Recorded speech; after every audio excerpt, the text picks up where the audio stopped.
കോഴിക്കോട്ടെ കാട്ടാനാക്രമണത്തിൽ ദമ്പതികൾക്ക് പരിക്കേറ്റു.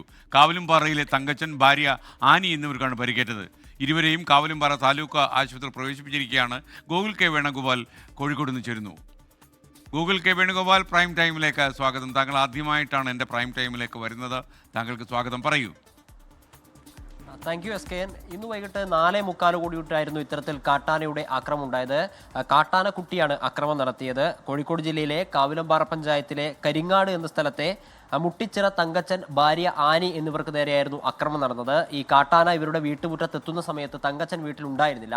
കാട്ടാനയെ കണ്ട സമയത്ത് തങ്കച്ചൻ്റെ ഭാര്യ ആനി ഈ തങ്കച്ചനെ വിളിച്ചു വരുത്തുകയായിരുന്നു. തങ്കച്ചൻ വരുന്ന സമയത്ത് ഈ കാട്ടാന ഭാര്യ ആനിയെ ഓടിക്കുന്നതാണ് കണ്ടത്. പിന്നീട് തങ്കച്ചൻ നിലവിളിച്ചു. ആ സമയത്ത് കാട്ടാനക്കുട്ടിയുടെ ശ്രദ്ധ ആനിയിൽ നിന്ന് മാറി തങ്കച്ചനിലേക്ക് ആവുകയായിരുന്നു. പിന്നീട് തങ്കച്ചൻ ഓടിച്ചു. ആ സമയത്ത് തങ്കച്ചൻ മറിഞ്ഞു വീഴുകയും ചെയ്തു. മറിഞ്ഞു വീണ സമയത്താണ് ഈ കാട്ടാനക്കുട്ടി തങ്കച്ചൻ്റെ വലത് കൈക്ക് ചവിട്ടുകയും തുമ്പിക്കൈ ഉപയോഗിച്ചുകൊണ്ട് ഉരുട്ടുകയും ചെയ്തത്. പിന്നീട് നിലവിളിച്ച സമയത്ത് ഈ കാട്ടാന ഓടിപ്പോവുകയായിരുന്നു. ആ സമയത്ത് പരിസരവാസികളായ ആളുകളെ കൂടിയിരുന്നു. കാട്ടാന കുട്ടിയായതിനാൽ മാത്രമാണ് താൻ രക്ഷപ്പെട്ടത് എന്നായിരുന്നു അദ്ദേഹം പറഞ്ഞത്. ഭാഗ്യം കൊണ്ട് മാത്രമാണ് രക്ഷപ്പെട്ടത് എന്നാണ് അദ്ദേഹം പറഞ്ഞത്. ഇപ്പോൾ അവരെ കുറ്റ്യാടിയിലെ താലൂക്ക് ആശുപത്രിയിൽ പ്രവേശിപ്പിച്ചിരിക്കുകയാണ്. ഈ പ്രദേശം എന്ന് പറയുന്നത് നേരത്തെ തന്നെ ഈ കാട്ടാനകളുടെ ശല്യമൊക്കെ ഉണ്ടായിരുന്ന സ്ഥലമായിരുന്നു.